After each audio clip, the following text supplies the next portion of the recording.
What's happening, everybody? On today's show, a very disappointing finish to the season for both Auburn and Mississippi State as the SEC drops to 0-4 in bowl games. No bueno. A look ahead to tomorrow's SEC bowls for South Carolina and Tennessee. We will go around the conference. Also, we'll take a look at tonight's big hoops matchups as SEC play gets underway in basketball. Locked On SEC starts right now.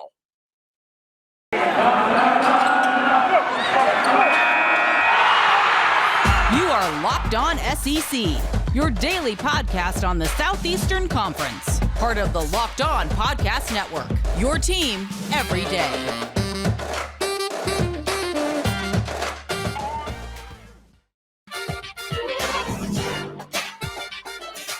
And what's happening, everybody? Welcome to Locked On SEC. Great to have you guys along. I'm Chris Gordy. Thanks for making Locked On SEC your first listen every day. And remember, Locked On SEC is free and available on all platforms, including YouTube and at LockedOnSEC.com. Let's jump into it because tons of stuff to discuss as far as recapping the bowl games. In front of a sellout crowd in Birmingham, Auburn got off to a rough start at the Birmingham Bowl, and the Tigers did not get on the scoreboard until a 27-yard Ben Patton field goal cut Houston's lead to 10-3 with 3 minutes to go in the first half. Brian Harsin calling the plays after they fired Mike Bobo, but Harsin appeared to have some of the same issues Mike Bobo had. In the game Smoke Monday, he could not escape a second targeting call, and the Auburn defensive back left the Birmingham Bowl early as he was flagged for a second time late in the third quarter. He finished the game with 5 tackles, including 1 for a loss, but his exit came after he decided to play in the bowl game, even though he'd already announced his plans to leave for the NFL draft. Ultimately, Auburn was not able to do much offensively. They took a 13-10 lead in the third quarter, but they were shut out in the fourth quarter as Houston scored the go-ahead touchdown. The Tigers and TJ Finley at quarterback were not able to respond as they lost the game 17-13. Tank Bigsby, he was Auburn's leading rusher and receiver. He had 96 rushing yards, 68 receiving yards. I would have fed Tank even more than that. Kobe Hudson, he caught the Tigers' lone touchdown.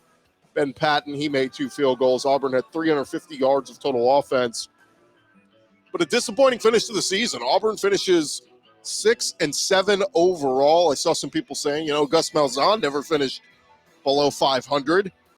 Auburn was at one time 6-2. Remember, they finished the season losing 5 in a row in Brian Harsin's first season. And now the big question heading into the offseason is, can new offensive coordinator Austin Davis turn this offense around next year? Will TJ Finley be the guy? Demetrius Davis? Who will be the guy? Is there a quarterback out in the transfer portal? That could be Auburn's answer at quarterback next year. We know Bo Nix has gone off to Oregon already, but big questions ahead for the Auburn Tigers. Now, the other game yesterday in the SEC, I thought, was the SEC's best chance at a win. Mississippi State taking on Texas Tech in the Liberty Bowl. The Mike Leach offense led by Will Rogers. Well, it was a big dud in the Liberty Bowl. State went on to lose 34-7. Mississippi State with 3 turnovers. They were just 6 for 15 on third downs. They got shut out in the second half as Texas Tech rolled over their former coach in Mike Leach. State just could not push the ball down the field. At one point, they were 0 for 7 on pass attempts of 15 yards or more. 4 sacks for the Red Raiders on Will Rogers. And Leach's bunch, they finished the year 7-6, losing their last 2 games to Ole Miss and Texas Tech. Now, State quarterback Will Rogers did hit a program milestone in the game. In the second quarter, he passed the 4,435-yard mark in total offense. That broke a program record originally held by Dak Prescott. But it will be a long offseason for the Bulldogs as they end the year on such a sour note. It was the worst bowl loss in Mike Leach's career. So here we are with the SEC starting 0-4 in the bowl season. And my buddy Jarrett Roser on social media pointing out recent SEC bowl history, including win or loss streak to start each bowl season. Well, last year in 2020, the SEC started 0-1, but rallied to finish 7-2 overall. 2019, they started 3-0, finished 8-2. Last time they started this rough, you got to go back to 2017. The SEC was 0-3 in their first 3 games and then finished 5-5. But 0-4, can they turn this thing around? Well, we're going to look ahead to Thursday's games at 10:30 a.m. Central, 11:30 Eastern. It'll be North Carolina versus South Carolina in the Duke's Mayo Bowl at Bank of America Stadium. BetOnline has the Gamecocks as 9-point underdogs. Jason Brown now in the transfer portal. The Gamecocks will turn to Zeb Noland, who struggled to push the ball down the field when he got starts for the Gamecocks. They will leading rushers Quandre Wright. He will not be playing, so they will give an opportunity to Marshawn Lloyd to show what he can do. But overall, South Carolina had the 115th ranked total offense in America, so it is not a unit that can put up big numbers. This will be a game of strength on strength and weakness on weakness. This North Carolina offense, which has carried the program for much of the past 2 years, will battle a pretty solid Gamecock defense, while the South Carolina offense will go up against the Tar Heels defense, which ranks 101st scoring. My prediction, I'm picking North Carolina 31, South Carolina 21. I just think North Carolina, a little bit more offensive firepower, they will get it done. Now at 2 p.m. Central, 3 p.m. Eastern, it will be Tennessee versus Purdue in the Music City Bowl on ESPN. That'll be at Nissan Stadium in Nashville. BetOnline has the Vols as 6-point favorites. Of course, quarterback Hendon Hooker is the driving force behind Tennessee's fast-paced spread attack, ranks 15th nationally in total offense. Hooker has been nothing short of brilliant since he took over the starting job. On the flip side for Purdue, quarterback Aiden O'Connell, he leads the way for them, an offense that averages over 420 yards and nearly 28 points per game. There's no question it's the bread and butter of this attack. They rank 8th nationally in passing. O'Connell is the primary catalyst for that success. But despite missing some key pieces on offense, O'Connell and Purdue's offense should be able to find some semblance of success against a fairly generous Tennessee pass defense. Remember, Alontae Taylor is out for this game. But I think the Boilermakers' lack of a run game will allow the Tennessee Volunteers to focus their efforts on putting pressure on the quarterback, limit the damage done through the air. I think Tennessee's quick strike offense is going to score a ton. I'm picking the Vols to win it 42-28. So it may take until late Thursday afternoon before we get a win in the SEC. South Carolina, as we mentioned, they are an underdog to North Carolina. We're going to need the Vols to beat Purdue to get into the win column as far as the SEC bowl games go. It has not been a good start. Could this mean bad news for Bama and Georgia coming up on Friday in their playoff games? We will see. All right, when we return here on Locked On SEC, we will go around the conference. We'll also preview a little bit of the SEC hoops action coming up tonight. Thanks again for making Locked On SEC your first listen every day. And, of course, it is the new year, and that means New Year's resolutions. If yours is about getting fit or eating healthier, make sure you include Built Bar in your plans. Built Bar is the protein bar that tastes like a candy bar, maybe even better than a candy bar. And Built Bar makes it easier for you to stick to your resolution because it tastes so good, you'll want to eat it. Unlike other protein bars, which can be chalky or waxy or taste like a chemical spill. You want to eat healthy, but it just gets so boring. By like week 3, you might be thinking this is just not worth it. Where's chocolate? Built Bar gives you that answer. They are covered in 100% real chocolate. Most Built Bars contain 130 calories, 4 grams sugar, 4 grams net carbs, and 17 grams of protein. Compare that to a candy bar, which usually has double the calories, usually around 30 grams of sugar, dozens of net carbs. Here's an idea for the new year. Go to all your secret treat stashes at home, in the pantry, whatever. Throw them all out and replace them with Built Bars. Go to Built.com right now. Use the promo code LOCKED15 and get 15% off your order. Use the promo code LOCKED15. Get 15% off at Built.com.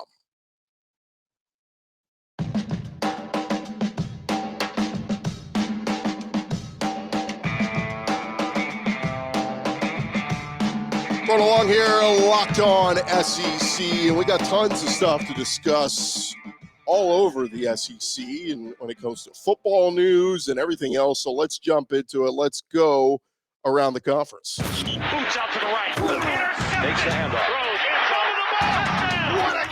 around the conference.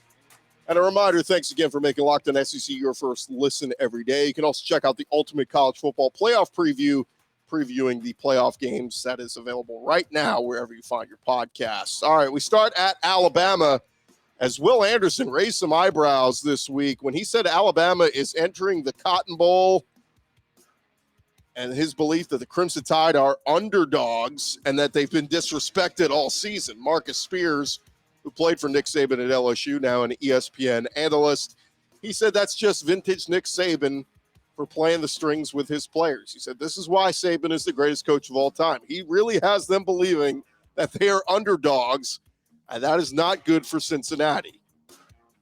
So this is why Nick Saban is the greatest coach of all time. He's probably been grilling them in practice. He legit has this team in Alabama feeling like they are the underdogs going into the playoffs. That former Cincinnati player, Avery Johnson, he took to Twitter on Monday to say the Bearcats will beat the Tide. He tweeted out, "We beaten Bama." Obviously, if Cincinnati does not knock off the reigning champs, they will be eliminated. So we will see on Friday, kickoff set for 3:30 p.m. Eastern on ESPN. Now, some good news for Alabama as they're getting back offensive coordinator Bill O'Brien. He's back with the team after isolating following a positive COVID test last week. O'Brien talked about his health during a Tuesday media opportunity. He said he's good to go. He said it's good to hear that virtual coaching wasn't an issue, and he'll be ready to go for Bama in the booth on Friday. Now over at Georgia with George Pickens in Florida with his Georgia teammates following time in quarantine after a positive COVID test. JT Daniels has arrived as well. And Kirby Smart and company, they will be getting ready to take on Michigan in the semifinal at the Orange Bowl. JT Daniels, along with Pickens, was reported to receive positive tests. Now the quarterback has received the all clear and is apparently in South Florida, ready for Friday's game, despite indications that Daniels has recovered. Stetson Bennett has continued in the role of the starting quarterback all throughout preparation for this game. Stetson Bennett admits he's aware of criticism that has been directed at him. Speaking with the media on Tuesday, Bennett was asked about the criticism around his performance at quarterback. He said, "Why would I listen to someone who doesn't do this for a living? It doesn't bother me. It's frustrating at times, but all I'm thinking about is being the best quarterback on my team." Offensive coordinator Todd Monken said, "Look, the reason Stetson Bennett plays is we think he gives us the best chance to win." That's really the answer to that question. We will see if he is the answer at quarterback for Georgia against Michigan. Over at LSU, they've made another hire to their staff as a familiar name from the SEC is coming back to the SEC. Matt House, former Kentucky defensive coordinator, is currently on the staff with the Kansas City Chiefs as their linebackers coach. He's been announced as LSU's new defensive coordinator. Head coach Brian Kelly said, "Matt checks every box we're looking for in a defensive coordinator. He's led elite SEC defenses. He's recruited, developed all-conference and all-American performers at multiple positions." LSU's announcement says that House will finish his duties out this season as linebackers coach with the Chiefs before he comes over to LSU. Speaking of Kentucky, they are already down a couple of wide receivers for their Citrus Bowl game against Iowa, but now it looks like one of them is leaving the program for good. Isaiah Epps has reportedly entered the transfer portal, according to On3 Sports. Epps came into the season having played in 32 career games with 3 starts, began his career by appearing in 26 games in his first 2 seasons. A little more than a week ago, OC Liam Cohen revealed that Epps and Josh Ali will not play in the Citrus Bowl because they were involved in a car wreck, but it said they were both okay. Over at Baylor, they're getting set to take on Ole Miss in the Sugar Bowl on New Year's Day. We know quarterback Matt Corral will be playing in the game for Ole Miss. As for Baylor, their starting quarterback Jerry Bohannon is now fully healthy after suffering a hamstring injury late in the regular season. On Tuesday, their offensive coordinator Jeff Grimes says he anticipates Bohannon being 100% for the Sugar Bowl. That'll kick off Saturday night at 8:45 p.m. Eastern. Arkansas, they're preparing to take on Penn State in the Outback Bowl on New Year's Day in Tampa. One player for the Nittany Lions that the Razorbacks were likely game prepping for is Jahan Dotson, their wide receiver, who was all Big Ten first-team selection. Well, Dotson has played his final down in Penn State uniform. He announced on Monday that he will skip the Outback Bowl to prepare for the draft. So good news for Arkansas. The coaching staff in Gainesville continues to be shaken up a little bit. Florida special teams staffer Shane Graham, of course, former NFL kicker. He joined Dan Mullen's staff ahead of this season. He will not be with the program moving forward, they announced.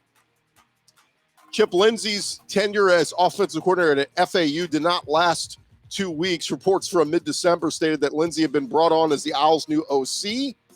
But on Monday, UCF announced that Lindsey has been hired as the Knights' OC and quarterbacks coach, reuniting him with former Auburn coach Gus Malzahn.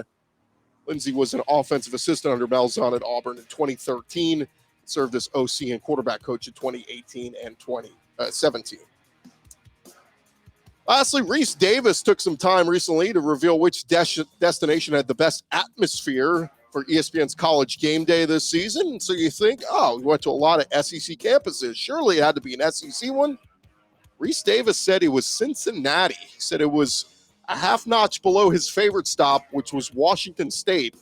But said, man, in Cincinnati, they were so fired up for their team. They were fired up for the validation that having game day come to campus, bringing them there was absolutely electric. Said, there were thousands of people as far as you could see back on the main quad area of campus.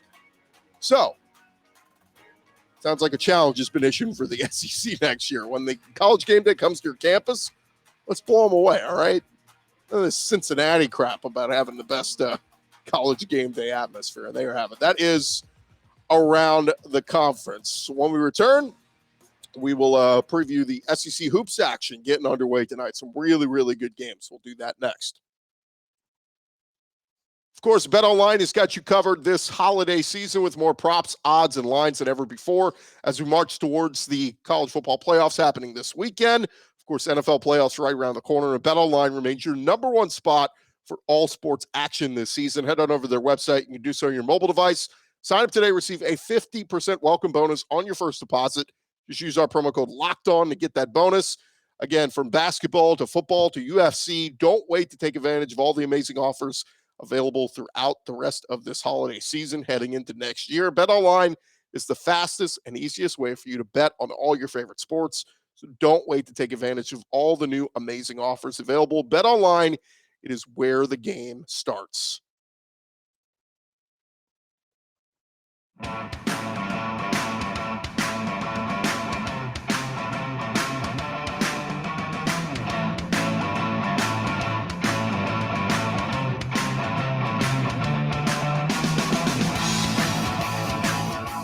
Continuing on here, Locked On SEC, and man, we've got a good slate of games coming up tonight in the SEC.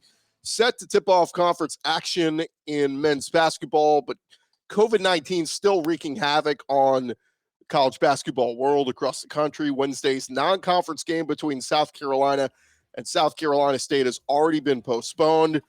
Now COVID has forced the postponement of a conference matchup. The league announced on Tuesday that the Florida at Ole Miss game has been postponed. The Gators are dealing with COVID issues, do not have the required number of players available to play. So the game is just postponed as of now. Neither team will forfeit, and the league will try to reschedule that game at a later date. Now, we do have a monster slate of games that are scheduled to be played tonight. We start with 6-6 Missouri at number 18 Kentucky in Rupp Arena. Kentucky's Oscar Tshiebwe, he has averaged 16 points, 15 rebounds, while Ty Washington has put up just under 14 points and 4 rebounds a game for the Tigers. Kobe Brown has averaged close to 15 points and 9 rebounds a game. Ronnie DeGray has put up 8 points a game. Brown has connected on 24% of the 29 three-pointers he's attempted. Kentucky, meanwhile, they are 7-0 when at least 4 of their players score 10 or more points. Tigers are 5-0 when they score at least 72. They're 1-6 on the year when they fall short of that 72 mark. So if you're Kentucky, you want to get to 72 points. Mizzou's Pickett has attempted 33 pointers and connected on 23% of them. Kentucky's offense is rated 13th in the country, scoring 83 points a game this year. Mizzou has only averaged 67 points per game, which ranks 217th. That should tell you all you need to know about this matchup.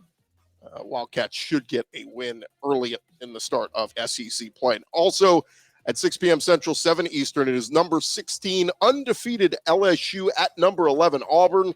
Auburn looking for its 4th straight win over LSU at Auburn Arena.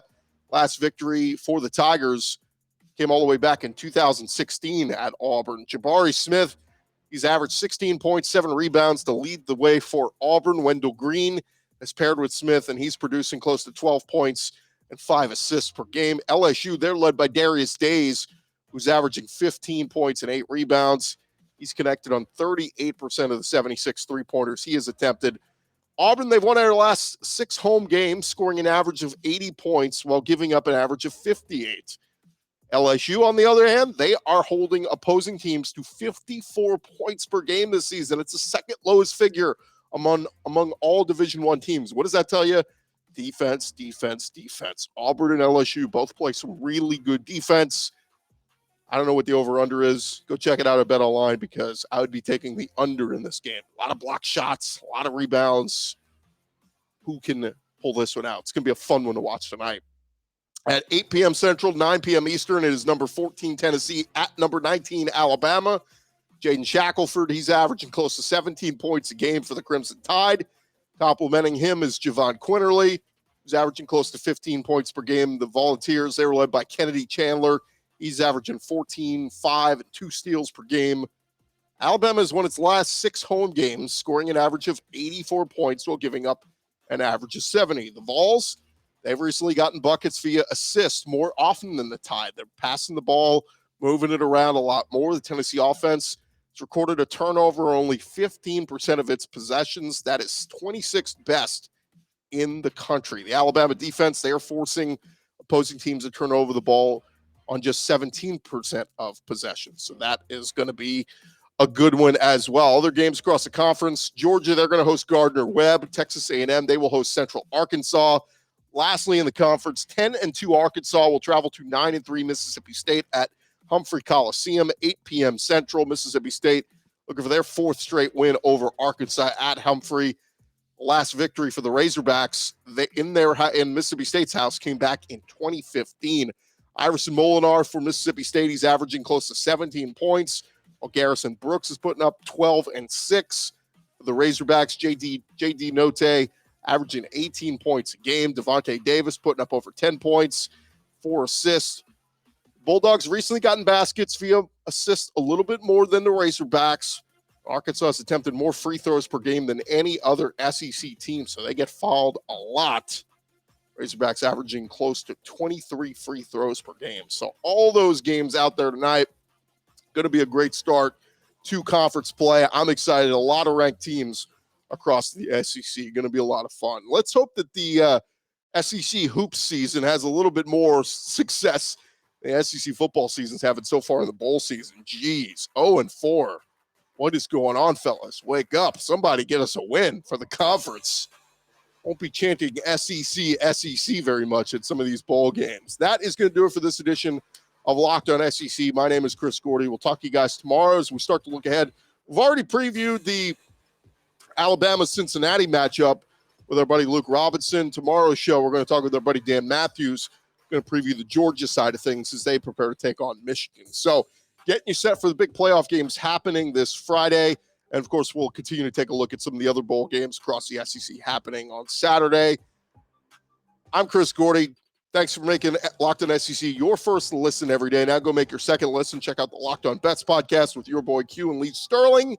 Get all the picks you need for all your betting needs. We'll talk to you guys tomorrow right here on Locked On SEC.